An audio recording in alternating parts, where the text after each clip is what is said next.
Kat is trying to put a square peg in a round hole, saying my view is crazy, but it's actually based in biological fact, and it's worked for millennia. And as a matter of fact, we have the society we have today because of polygamy to some degree. Monogamy as well, but monogamy for the man is a choice. Monogamy for the woman, it's pretty much necessary. So what facts do you have to say that polygamy works?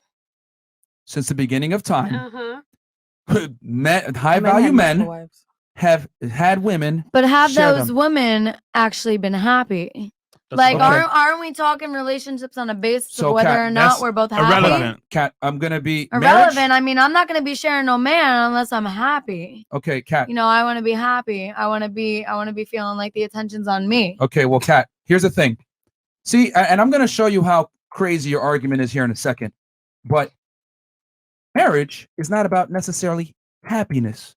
It's about duty of raising children that are gonna be contributing members of society. That's what marriage is about. Only in the West.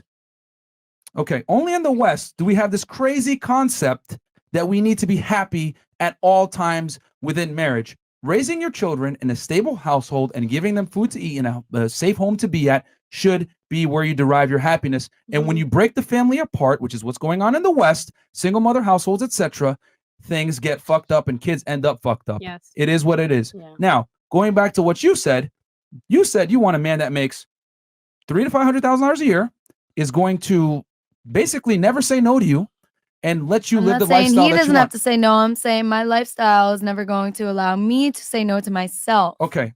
The point I'm trying to make is this. I'm just giving you your standards, right? You want a guy, pretty much the man you described as a 1% man. Now, I did not challenge you on your preference. I said you have your preferences. I'm also a 1% woman. Okay, let me finish my point, and then I will give you in a second why that is irrelevant from what you're saying. So you want a 1% man, okay? You want a man that makes a lot of money, successful, ambitious, can provide you a certain lifestyle.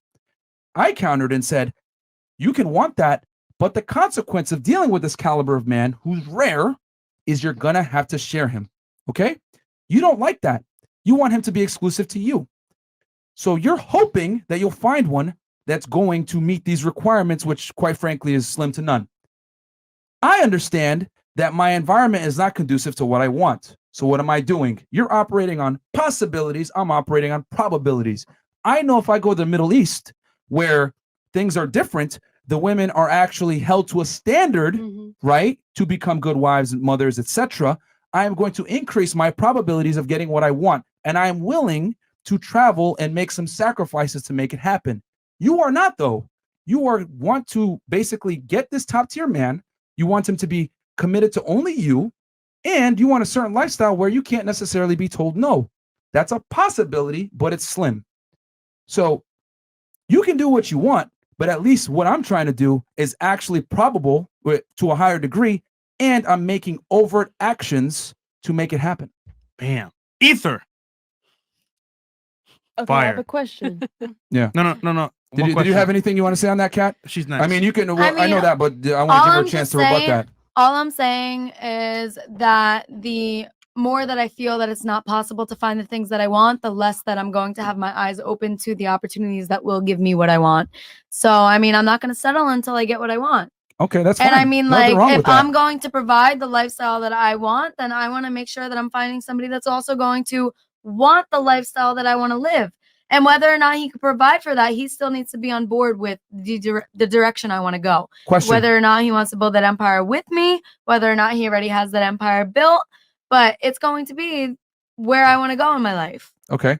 Well, okay, so you want a very successful man that makes that kind of money to build an empire with you that's going to be monogamous to you. Hey, we can all dream. If we both have the lifestyle that we both desire, why are we not going to want to do it together? And if we have that love for each other, then why are we not going to be able to be Because that man was already successful monogamous when you found him and isn't going to change his course because of you. That's the difference. I mean, but I'm already successful. Yeah, but he's significantly more successful than you. He's made a lot.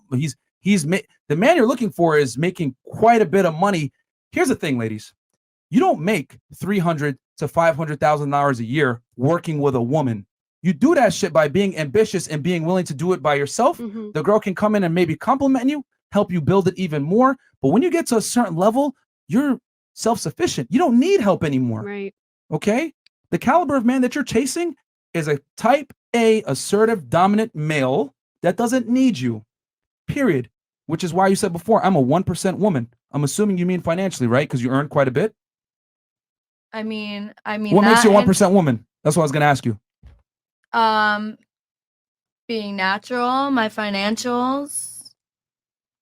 Okay. Are you aware that men don't care about a woman's financials? What actually makes a woman 1% woman are things that women typically don't tend to highlight at all. Compliant, feminine, attractive, fit.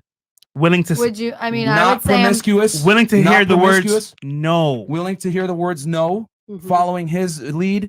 These are things that make a woman 1%. Attraction, ladies, is not symmetrical. I'm going to say that again. Attraction between the two genders is not symmetrical.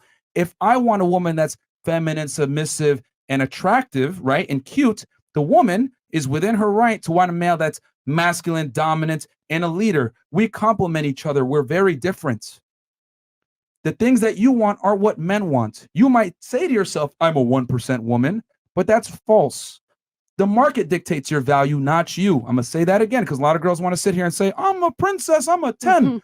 No, you're not, because the market dictates your value, not you. Men had to deal with this reality that the market dictates our value because guess what? If I'm broke, short, ugly, girls don't date me. Exactly. So the market dictates my value. So as a woman, if a high value man isn't marrying you or proposing to you that you love, admire, and respect, the market is judging you as well.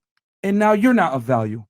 The problem is this. We live in a world where we tell women that they can do no wrong. They're perfect however they come, and they don't have to self-improve. And I'm here to tell you, that's a fucking lie. You got to self-improve just like us, and you got to bring value. The thing is, you guys are brainwashed to think your value comes from what we do. No, it doesn't. It comes from the opposite of what we do because men need a woman to assist him in his mission, not your mission. Your mission is irrelevant. When he benefits, you benefit. When you benefit, he's immediately going to be pushed to the side. No girl wants to be with a guy that she can run all over.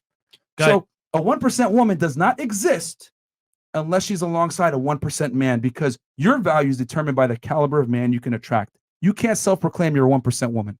Guys, this podcast, if it's just nothing else, invest in dog food and cat food and save your money. And Kat, that's just so I'm being very honest with you about how certain guys think, and it is what it is. Like these are uncomfortable realities that women don't know. I respect it. I mean, I'm taking it all in. Like hearing other opinions and hearing a debate is. Men are scared to speak like this. They can't speak like this.